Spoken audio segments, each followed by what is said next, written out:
کل آ گئی.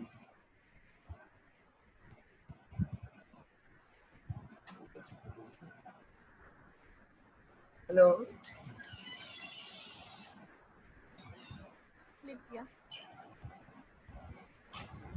السلام علیکم.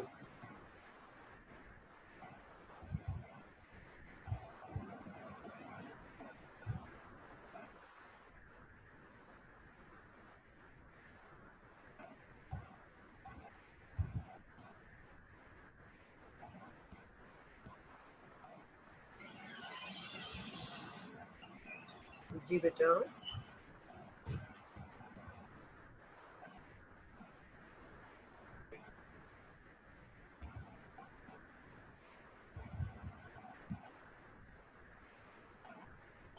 السلام علیکم.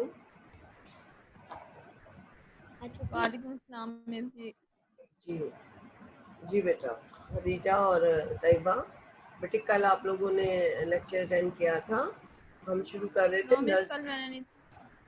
جی کل ہم نے پڑھی تھی نظم آدمی سید ضمیر جعفری، جن کے بارے میں نے بتایا تھا کہ انہوں نے سنجیدہ شاعری بھی کی، لیکن ان کا جو اردو ادب میں زیادہ نام ہوا وہ مزاحیہ شاعری سے تھا. انہوں نے طنزیہ اور مزاحیہ شاعری لکھی اور ان کے اس انداز سے ان کو بہت پذیرائی ملی اور لوگوں میں ان کو بہت پسندیدگی کی نگاہ سے دیکھا جاتا ہے. جو نظم ہم پڑھیں یہ اپنا مائک میوٹ کیجئے بیٹا. آج ہم جس نظم کو پڑھ رہے ہیں اس کا عنوان ہے آدمی. ہم آدھی تقریباً کل کر چکے تھے.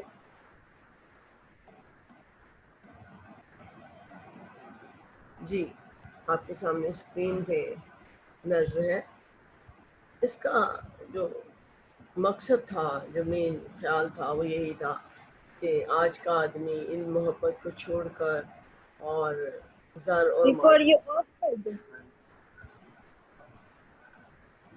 اور مال کی محبت میں اپنا کر انسانیت کو کھو بیٹھا ہے.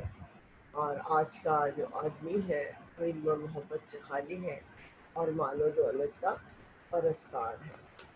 اس کے علاوہ اگر ہم تھوڑا آگے بڑھتے ہیں تو ہمیں پتہ چلتا ہے کہ ہر روز آبادیاں اپنی بستیوں کو گنجان کر دیا لیکن دلوں کو ویران کر دیا.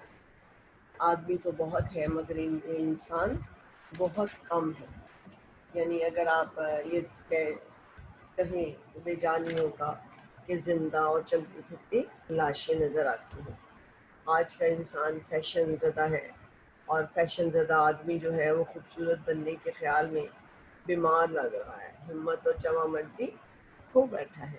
جواں مردی، ہمت، قوت، جرأت ایمانی، یہ جو اس کی خصوصیات تھی وہ اس کی زندگی سے کہیں ختم ہو چکی ہے.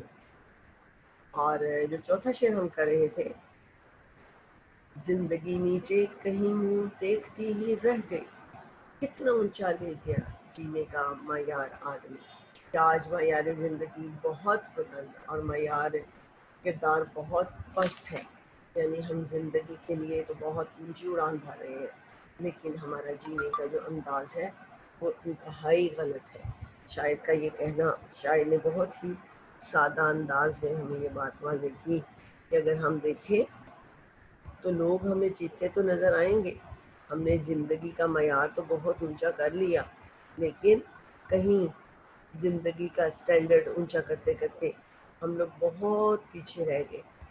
تو شاعر کی ان باتوں کا ہمیں جو لب لباب نظر آتا ہے وہ یہی ہے کہ فیشن زدگی میں اور فیشن پرستی میں اور اس ہوس میں، دولت کی ہوس میں انسان انسانیت سے خالی ہو گیا. اس کا دل ویران ہو گیا، اس کے دل میں کوئی رمق باقی نہ رہی. جیسا ہم نے کل اس شعر کا اختتام کیا تھا، یہی ہے عبادت، یہی دین و ایمان کے کام آئے دنیا میں انسان. اللہ رب العزت نے انسان کو اشرف المخلوقات بنایا اور نہ صرف یہ کہ اشرف المخلوقات بنایا، اس کے ساتھ ہی اس پر یہ ذمہ داری عائد کر دی کہ وہ مخلوق خدا کی الخلق عیال للہ، یعنی مخلوق خدا اللہ کا گھرانہ ہے. اللہ تعالیٰ کی جو مخلوق ہے کہ اس کی گھر کی طرح ہے.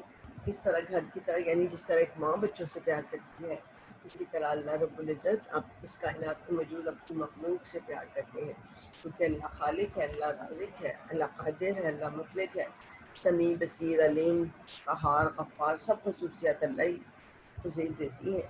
تو یہاں شاعر نے زندگی کی عام سی باتیں کی ہیں. ظاہر پڑھیے تو آپ کو لگتا ہے کہ کیا ہے، کیا بتانا چاہ رہا ہے، لیکن اگر آپ اس کی معنوی اور فکری اور اس گہرائی میں جائیں تو آپ کو اندازہ ہوگا کہ شاعر نے بہت گہرائی سے یہ باتیں بتائی ہیں. عمر بھر صحرا نوردی کی مگر شادی نہ کی، کیس دیوانہ بھی تھا کتنا سمجھدار آدمی. کیس تھا عرب کے قبیلے بنو عامر کا ایک شخص جو لیلا کا عاشق تھا. اور صحرا نوردی جنگل جنگل پھرنا، صحراؤں کی خاک چھاننا. نورد کا مطلب ہوتا ہے کسی چیز کو تلاش کرنا. یہاں پہ شاعر اپنے مقصد کو بیان کرتے ہیں کہ مجنوں کی دیوانگی بھی عقل رکھتی تھی. عمر بھر صحرا نوردی کی مگر شادی نہ، کیس دیوانہ بھی تھا، یعنی مانا مجنوں تھا، وہ دیوانہ تھا، وہ پاگل تھا، لیکن کتنا عقل مند تھا. عقل مند کس حساب سے تھا کہ اس نے شادی نہ کی، اس لیے کہ شادی انسان کو بندھنوں میں، ذمہ داریوں میں باندھ دیتی ہے. یہاں پہ شاعر کا یہ کہنا کہ مجنوں کو اگرچہ دیوانہ تو کہا جاتا ہے مگر وہ کس قدر سمجھدار تھا، وہ جنگل جنگل مارا پھرتا تھا مگر اس سے شادی نہ کی. یہ مزاحیہ انداز ہے. شاعر مزاحیہ انداز میں کہہ رہے ہیں کہ جب انسان شادی کرتا ہے تو اس سے بال بچوں کے لیے گھر بار کی ضرورت ہوتی ہے، کھانے پینے کے بکھیڑے نپٹانا پڑتے ہیں، محنت مزدوری کرنا پڑتی ہے، معیار زندگی کو بلند کرنے کے لیے مال و دولت کی ضرورت ہوتی ہے، کوٹھی اور کار رکھنا پڑتی ہے، زندگی میں تسنع اور بناوٹ کو حقیقت کا رنگ دینا پڑتا ہے.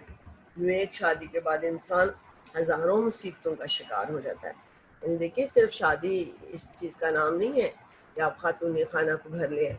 جب آپ اس کو لاتے ہیں تو آپ کا گھر آباد ہوتا ہے، اور جب گھر آباد ہوتا ہے تو گھر کے ساتھ ساتھ آپ کی ذمہ داریاں بڑھ جاتی ہیں. آپ نے دو گھروں کو، دو خاندانوں کو لے کے چلنا ہے. دو خاندانوں کے ساتھ ساتھ آپ کا اپنا گھر جو ہے وہ پروان چڑھا ہوتا ہے. تو شاعر نے یہ عام سی بات کی ہے، لیکن بتایا کہ شادی کے بعد ان پریشانیاں اس کا احاطہ کر لیتی ہیں. ان پریشانیوں سے بچنے کے لیے، ان سے چھٹکارا پانے کے لیے مجنوں کے پاگل پن نے بھی اس کو عقلمندی سکھا دی. اسے عشق تو کیا، وہ لیلا کے عشق میں پاگلوں کی طرح جنگلوں میں تو پھرا، عمر بھر اس نے صحراؤں کی خاک چھانی، مگر لیلا سے شادی نہیں ہوئی. وہ ہمیشہ شادی سے بچتا رہا. یعنی آج کا انسان بظاہر تو عقل اور ہوش کا دعوے دار ہے مگر دیوانہ ہے کہ آبادیوں میں ذلیل و خوار ہو رہا ہے. وہ ہم کہتے ہیں ہم بڑے عقل مند ہیں، لیکن بظاہر زندگی کی مصیبتوں کے ہاتھوں ہم زندہ درگور ہیں، معاشی اور گھریلو پریشانیوں کا شکار ہے. ان چیزوں سے بچنے کے لیے شاعر نے کہا کہ ان سب سے بہتر تو کیس ہی تھا.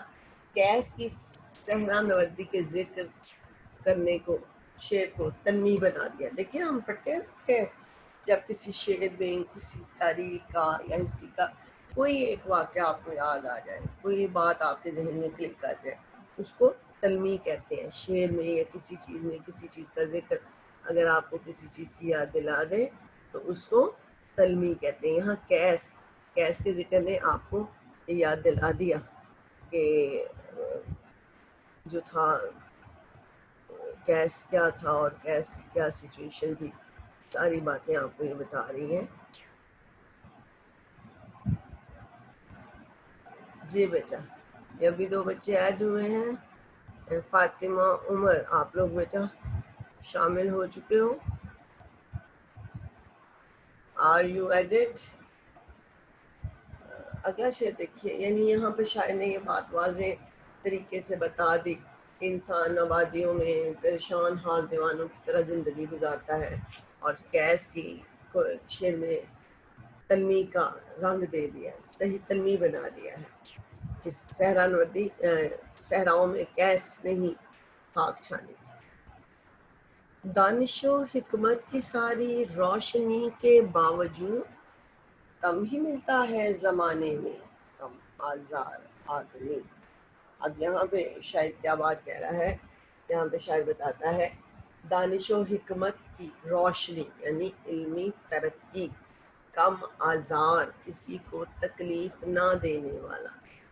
اس شعر میں شاعر جو چیز بتانا چاہ رہا ہے وہ یہی ہے کہ علمی اعتبار سے ترقی کرنے والا انسان درد دل سے خالی۔ ہم نے آسمانوں پر، ہم نے ستاروں پر کمندیں تو ڈال لی، ہم نے زمین کو مسخر تو کر لیا، ہم نے پہاڑوں کی چٹانوں کو چیر دیا، ندی نالوں کے رخ بدل دیے ڈیم بنا کر۔ آج ہم اپنی دانش اور حکمت سے پوری دنیا پر راج کر رہے ہیں۔ ہم بہت ترقی کر گئے، آسمانوں تک پہنچ گئے، لیکن درد دل سے خالی۔ کیوں کہ درد دل کے لیے انسانوں سے ہم مشین بن چکے ہیں۔ شاعر نے کہا کہ آج کا آدمی وہ یہ بات ہمیں سمجھانا چاہتا ہے، وہ بتانا چاہتا ہے اپنے شعر کے ذریعے کہ علم اور دانش بہت ہے، ہم بہت روشن خیال ہیں، مگر ہمارے سینے میں دل، ہمدردی اور غم سے خالی ہے۔ ہم ایک وہ زمانہ تھا لوگ کسی کی خوشی میں شریک ہوتے تھے، خوش ہوتے تھے، کسی کے غم کو۔ آج ہم دیکھیے اسرائیل کے مظالم کو دیکھیے، فلسطین کو دیکھیے، آپ نے یہ ابھی جو حالیہ دھماکے دیکھے ہیں، جو آپ کشمیر پر ہونے والے بھارتی مظالم کو دیکھیے۔ کشمیر میں کون ہے مسلمان ہے، فلسطین میں کون ہے مسلمان ہے۔ اب یہ بیروت میں اور یہ جتنے ہمارے ہاں پوری دنیا میں، ہم کہنے کا مقصد یہ ہے کہ آپ پوری دنیا میں دیکھیے کہ غیر مسلموں کے جو مظالم ہیں وہ کس حد تک ظلم ڈھا رہے ہیں۔ دیکھیے ایک وقت تھا کہ ایک مسلمان پر ظلم ہوتا تھا تو تمام مسلمان بے چین کہتے ہیں نا کہ ایک جسم کے ایک حصے میں درد ہو تو آپ کا پورا جسم درد کرتا ہے، آپ کی ایک انگلی میں درد ہو پورے ہاتھ کو تکلیف ہوتی ہے۔ تو آج ہمیں نظر آ رہا ہے کہ فلسطین میں، شام میں، ایران میں، عراق میں، انڈیا میں، کشمیری، یہ جتنے لوگ ہیں یہ آج ظلم و ستم کی بھٹی میں تپ رہے ہیں، یہ دھماکوں کی نظر ہو رہے ہیں، لیکن ہم ان کے لیے کچھ نہیں کرتے۔ کیا ہم مسلمان ہیں؟ مسلمان وہ ہے جو کہ دوسرے مسلمان کے دکھ میں شریک ہو۔ شاید کہ اس شعر میں ہمیں یہی بات ملتی ہے کہ ہمیں آج کے دور میں، آج کا انسان ترقی کر گیا ہے، عقل حیران ہے اتنی کہ انسان، لیکن ہمدرد غمگسار انسانوں کا قحط ہے۔ آج کیا ہم ان کے دکھ اور تکلیف میں شامل ہیں؟ یہ جو کراچی میں عید سے پہلے وہ جو ایئر کریش ہو گیا، تو دکھ جس کا ہے اسی کا ہے۔ ہم 2 منٹ کے لیے ٹی وی لگاتے ہیں، بریکنگ نیوز سنتے ہیں، کف افسوس ملتے ہیں، ہاتھوں کو ملتے ہیں، لیکن اس کے بعد ہم زندگی کی رنگینیوں میں مست ہو جاتے ہیں۔ ہم اس سے کوئی غرض نہیں کس کے ساتھ کیا ہوا، ہم ڈھول تماشوں میں، اپنی خوشیوں میں، اپنی رنگ رلیوں میں نہیں۔ پوری دنیا کے مسلمان ایک ہیں، پوری دنیا کے مسلمانوں کا دکھ ایک ہے۔ وہ اسلام کے نام پر، وہ اپنے رب کے نام پر، وہ اپنے خدا کی اسلام کے لیے اپنی جانیں قربان کر رہے ہیں۔ وہ غیر اللہ کے آگے نہیں جھکتے، وہ غیر اللہ کے کو قبول نہیں کرتے۔ کشمیری آج 70-71 سال کی جنگ لڑ رہے ہیں، 1 سال ہو گیا، ان کے ساتھ کیا کیا ظلم نہیں ڈھائے گئے، ان کی نسلیں ختم کر دیں گے، لیکن کیا ہم اس بات کا دعویٰ کرتے ہیں؟ ہم تو اپنی رنگ رلیوں میں مصروف ہیں، ہم عیدیں تہوار سب کچھ منا رہے ہیں، دکھ اسی کا ہے۔ شاید یہی بات کہہ رہا ہے کہ ہمیں کم ہزار لوگ بہت کم ملتے ہیں جو دوسرے عروج آدم خاکی سے انجم سہمے جاتے ہیں۔ آپ اس شعر کو کوٹ کر سکتے ہیں، یہ ٹوٹا ہوا تارا مہ کامل نہ بن جائے۔ آج آدمی ستاروں پر کمندیں ڈال چکا ہے، چاند اس کا مسکن بننے والا ہے۔ انسان کوشش کر رہا ہے کہ وہ جا کر چاند پر رہنا شروع کر دے، مریخ اس کی راہ دیکھ رہا ہے، مگر افسوس ہے کہ یہ انسان سے ادا نہیں ہے۔ قدرت کی تمام چیزوں کو مسخر کر چکا ہے، اسے نہ اپنی پہچان ہے اور نہ اپنے خالق کا کوئی عرفان ہے۔ خود شناسی انسان کو خدا شناسی تک لے جاتی ہے۔ جب آپ اپنے آپ کو جانتے ہیں، اپنے آپ کو پہچانتے ہیں، میں کون ہوں، میں کہاں سے آیا، مجھے کہاں جانا ہے، مجھے رزق کون دے رہا ہے، تو آپ کس کو پہچانتے ہیں؟ آپ اپنے خالق کو، اپنے رب کو جان لیتے ہیں۔ اور جو اپنے رب کو جان لیتا ہے اس کا دل کبھی سوز اور گداز سے خالی نہیں ہوتا۔ جب اس کے دل میں خدا کی محبت پیدا ہو جاتی ہے تو اس کی مخلوق کی محبت بھی پیدا ہو جاتی ہے۔ وہ محض ایک دھڑکنے والی مشین ہے۔ یہ دل اگر کسی کے لیے دکھتا نہیں، کسی کے درد کو محسوس نہیں کرتا، تو آپ اس کو ایک پرزہ سمجھیں، اور اسے کسی کی یاد میں اگر دھڑکنا نہیں آتا، جبکہ اس کی زندگی کا مقصد ہی دوسروں کے دکھ درد کو سمجھنا ہے، پھر اس کی وہ اپنی زندگی کے مقصد سے بھی آشنا نہیں ہے۔ یاد رہے کہ کروبیاں درد دل کے واسطے پیدا کیا انسان کو، کہ کروبی کی جمع ہے جس کا مطلب ہے فرشتے۔ اگر عبادت ہوتی تو فرشتے تو بہت عبادت کر رہے تھے، لیکن نہیں، اللہ نے انسان کو پیدا کیا کہ انسان ایک دوسرے کا غم بانٹ لے۔ افسوس کہ دانش حکمت کی ساری روشنی کے باوجود، علمی سائنسی ترقیوں کے باوجود، اخلاق اور کردار کی ادنا قدروں سے بھی ہم آگاہ نہیں ہیں۔ ہمارے اندر اس بات کا احساس نہیں، کسی کی تکلیف، کسی کا دکھ، کسی کی مصیبت، کسی سے ہمدردی کے دو بول نہیں کر سکتے۔ تو انسان نے اپنے آپ کو مشین بنا لیا جس کا دل ہے کہ مروت سے خالی ہو گیا ہے۔ دل کے لیے موت، مشینوں کی حکومت، احساس مروت کو کچل دیتے ہیں حالات۔ یہ مشینیں جو ہے انسان کے دل اور اس کی حصوں کو ختم کر دیتی ہے۔ آج انسان انسان کا خون بہا رہا ہے، انسان انسان کو تکلیف دے رہا ہے۔ یہ دنیا ظلم و ستم کا بازار ہے۔ ہوس ہے، لالچ ہے اور بے دردی نے انسان کی زندگی کی روشنیوں کو چھین لیا۔ وہ بجلی کے کمکموں سے راتیں آباد کر رہا ہے، مگر اس کے دن راتوں سے بھی کہیں زیادہ تاریک ہے۔ اس کا دل تاریک ہے، اس کا شیوا دوسروں کو تکلیف دینا ہے، قتل ہے، غارت ہے، لوٹ مار ہے، وہ درندوں سے بھی بدتر ہے۔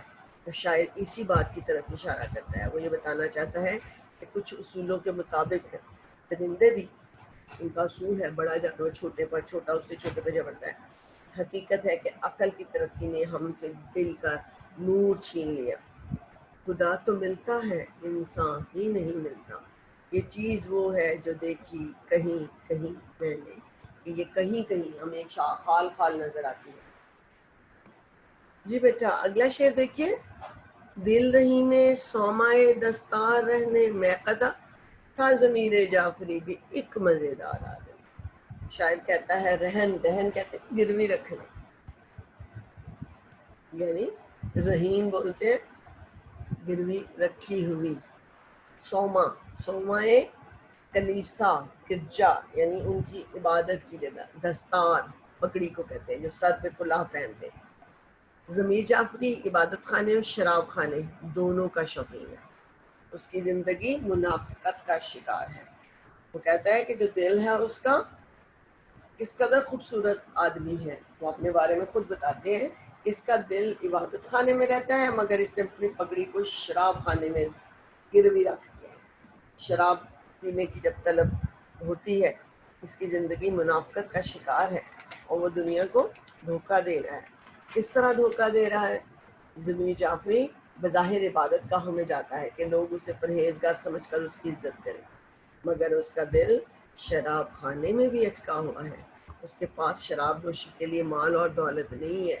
اس نے اپنی پگڑی شراب کھانے والوں کے پاس گروی رکھ دی ہے اور فوری طور پر شراب طلب کر رہا ہے۔ گروی یہ ہوتا ہے کہ آپ کے پاس پیسے نہ ہو، آپ اپنی کوئی چیز کسی کے پاس رکھ دیجئے اور اسے کہیے یہ لے لو، یہ گھڑی لے لو، یہ موبائل لے لو، یہ فلاں لے لو اور مجھے فلاں چیز دے دو۔ اور وہ کہہ رہا ہے کہ بعد میں شراب کی قیمت دے کر اپنی پگڑی واپس لے لوں گا۔ رہین وہ ہوتا ہے کہ آپ کچھ دیر کے لیے رکھ دیتے ہو، دوبارہ پیسے دے کے واپس لے جاتے ہو۔ آپ کی عزت، آپ کی آبرو، دستار عزت آبرو کی علامت ہے۔ ضمیر جعفری نے اپنا نام شعر میں استعمال کیا ہے، مگر وہ دنیا کی اکثریت پر شدید طنز کر رہا ہے۔ وہ زیادہ لوگوں کو بتا رہا ہے کہ دنیا والوں کی اکثریت منافقت کا شکار ہے۔ بھیس پرہیزگاروں کا ہے مگر دل شرابی کا ہے۔ عبادت گاہوں میں گزارنے والے اپنی راتیں شراب خانوں میں بسر کرتے ہیں۔ یعنی شاید کہتا ہے کہ زندگی کا ایک رخ تو وہ ہے کہ وہ شراب اور کباب میں مست ہے، اور دوسری طرف کیا ہے کہ وہ منافق۔ میں مینا سے یاریاں نہ گئیں، میری پرہیزگاریاں نہ گئیں، یعنی میں شراب سے بھی دوستی رکھتا ہوں اور عبادت بھی کرتا ہوں۔ وہ عملی اور منافقت، دو عملی یعنی دو عمل کرنا، شراب کرنا، پینا، عبادت کرنا، ہمارے معاشرے کا روگ ہے، ایک دکھ ہے، ایک اذیت ہے، ایک بیماری ہے۔ انسان دنیا کو دکھانے کے لیے تو عبادت گاہوں میں جاتا ہے، صدقہ کرتا ہے، خیرات کرتا ہے، یہ روزوں میں راشن دیتا ہے، قربانیاں کرتا ہے، یتیموں کی بچیوں کی شادیاں کرتا ہے، مگر پرہیزگاری سے دور ہے۔ گھر کے اندر ہر قسم کی عیاشی کے سامان ہے۔ محکتوں میں اس کی شام بسر ہوتی ہے، کلبوں میں جاتا ہے، ظاہر دنیا کو دھوکہ دے رہا ہے مگر دراصل وہ خود ہی دھوکہ کھا رہا ہے، کیونکہ اللہ تو سمیع اور بصیر ہے، وہ دیکھتا بھی اور سنتا بھی ہے۔ اللہ تعالیٰ وہ غلط مقامات کی طرف اٹھنے والے قدموں سے لے کر دل میں اٹھنے والی غلط خواہشات سے بھی آشنا ہے۔ رات کے اندھیرے میں بھی انسان ان سے چھپ نہیں سکتا، اور سب سے سخت سزا منافق کے لیے جس کا ظاہر اور باطن اور ہے۔ ضمیر جعفری نے بڑی آسان لفظوں میں یہ بات بتانے کی کوشش کی کہ ہم لوگوں کو اسی منافقت، اسی فریب کاری اور اسی جھوٹ نے کو طنز کا نشانہ بنایا ہے۔ اور کسی اور شاعر نے کہا، کمر سیدھی کرنے ذرا میں قدے میں، عصا ٹیکتے کیا رضا آ رہی ہیں، کہ پکڑی لاٹھی ہوئی ہے، بڑھاپا ہے، عزت ہے، لیکن کمر سیدھی کرنے آ رہے ہیں۔ شاعر نے ہماری زندگی کی منافقت کو اس شعر میں واضح انداز میں بیان کیا۔ پہلے کشتی ڈوب جاتی تھی نظر کے سامنے، اب گرے گا بحر اوقیانوس کے پار آدمی۔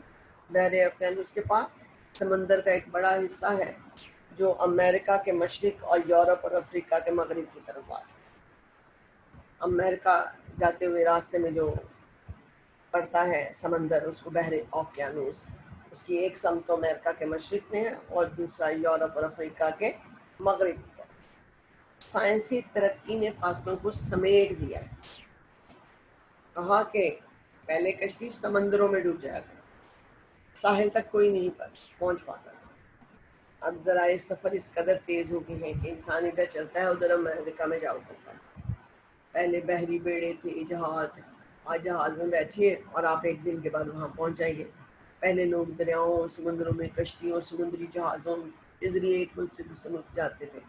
یہ سفر طویل بھی ہوتا تھا اور خطرناک بھی ہوتا تھا۔ کبھی بحری قزاق پڑ جاتے تھے، کبھی کوئی جانور سمندروں میں سے ہڑپ کر جاتے تھے، لیکن وقت کے ساتھ ساتھ ہوائیں مخالف ہوں تو دن مہینوں میں بدل جاتے ہیں۔ سمندر میں طوفان آ جائے، کشتیاں اور جہاز ڈوب جاتے ہیں، ہر مسافر پانی کا رزق مان جاتے ہیں۔ اقبال کہتے ہیں، موت ہے ہنگامہ آرا کلزم خاموش میں، موت ہے ہنگامہ آرا کلزم خاموش میں، ڈوب جاتے ہیں سفینے موج کی آغوش میں۔ آج کا سفر انتہائی تیز رفتار ہو گیا ہے، مہینوں کا سفر دنوں میں اور دنوں کا سفر گھنٹوں میں ہو گیا۔ پہلے انسان سمندروں میں گرتا تھا، آج سمندروں کے پار گرتا ہے۔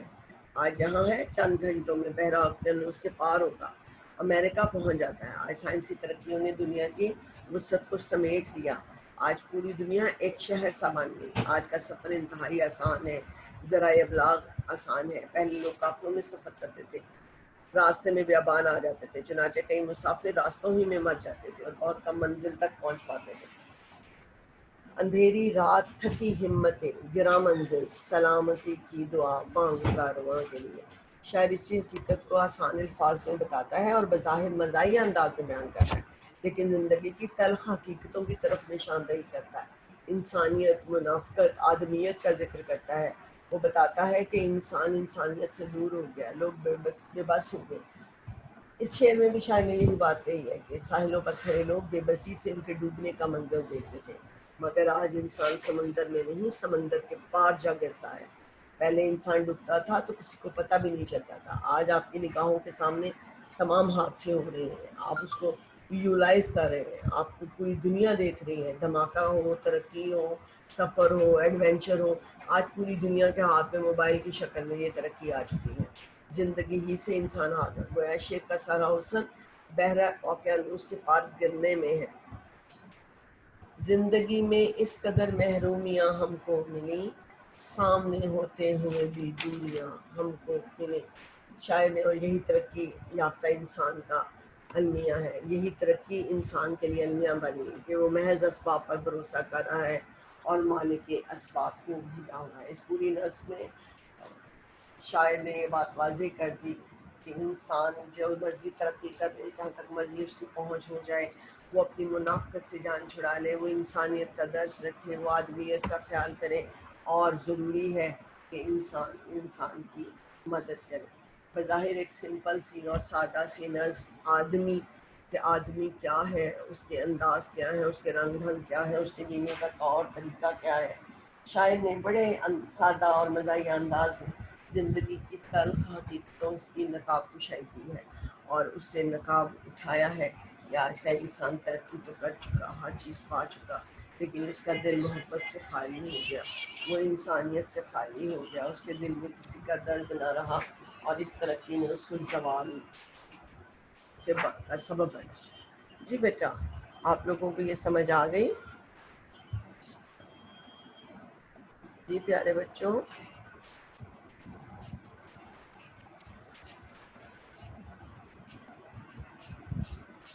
جی بیٹا آپ لوگوں کو آواز آ رہی ہے؟ یس مس. جی نظم آدمی ہماری مکمل ہو گئی۔ کیا آپ لوگوں کو سمجھ آ گئی ہے اس میں کیا شاید کہنا چاہ رہا ہے؟ اس کے یہ جو آخری اشعار ہیں یہ عموماً آ جاتے ہیں، پہلے کشتی ڈوب جاتی تھی اور دل رہی میں سومائے دستار رہنے میں قدا، یہ دونوں اشعار عموماً تشریح کے لیے آ جاتے ہیں اور آپ لوگ اس کی تشریح نہیں کر پاتے ہو، نہیں بتا پاتے ہو کہ رحیم کیا ہے اور رہن کیا ہے، سومائے کیا ہے اور دستار کیا ہے۔ تو اس کا پہلے آپ کو لفظی معنی یاد پتا ہونے چاہیے، پھر معنوی اور پھر فکری۔ آپ نے جب بھی کسی شعر کی تشریح کرنی ہے اس کے معنی کو سمجھیں، اس کا مقصد سمجھیں، پہلے اس کے بارے میں ایک لائن میں بتائیے، پھر آپ بتائیے شاعر کیا کہنا چاہتا ہے، موجودہ دور میں اس کے کیا حالات ہیں، ماضی میں کیا تھے، مستقبل میں کیا، پھر آپ یعنی آپ نے شعر کو پوری طرح واضح کرنا ہے، اس کا کوئی بھی پہلو باقی نہ بچے، تب آپ کی تشریح مکمل ہوگی۔ Is it clear؟ یس مس. سب کو پتہ چل گیا ہے کہ کیا ہے اور کس طرح ہے؟ یس مس. کوئی چیز آپ پوچھنا چاہتے ہو؟ آپ میں سے کوئی بچہ کچھ پوچھنا چاہتا ہے؟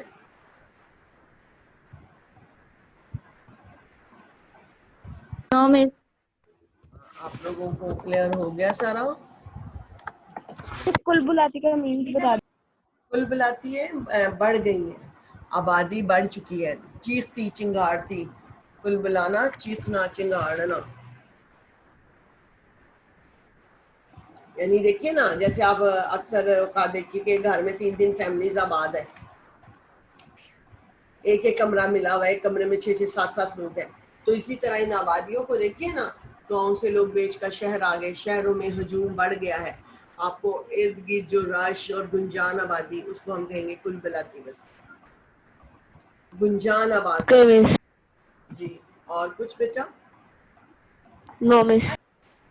اب آپ نے اس کی مشق کرنی ہے اچھی طرح، اس کا خلاصہ اور مرکزی خیال کرنا ہے آدمی کی، اور اس کے بعد ہماری اگلی جو بنے گی نظم آپ کے پاس کون سی ہے بچوں؟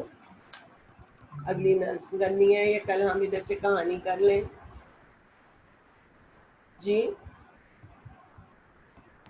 اوکے مس.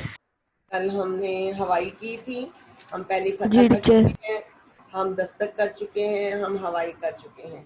اب آپ کل سنڈے ہے، کل چھٹی ہے، انشاءاللہ پرسوں ہم کریں گے، ٹھیک ہے؟ آپ لوگ ایسا کیجیے، اپنی تینوں آپ کی 3 بیٹا ہو چکی ہیں نثر کی، پہلی فتح، دستک اور ہوائی، ٹھیک ہے؟ ادھر سے ہمارے غزل کے 2 شاعر ہو چکے ہیں، خواجہ میردر اور مصطفی شیخ غلام حمدانی مصطفی، اور ادھر سے نظم کی طرف آئیے تو ہماری نظم ہو گئی ہے آدمی، ٹھیک ہے؟ آدمی سے پہلے ہماری تھی تغیر،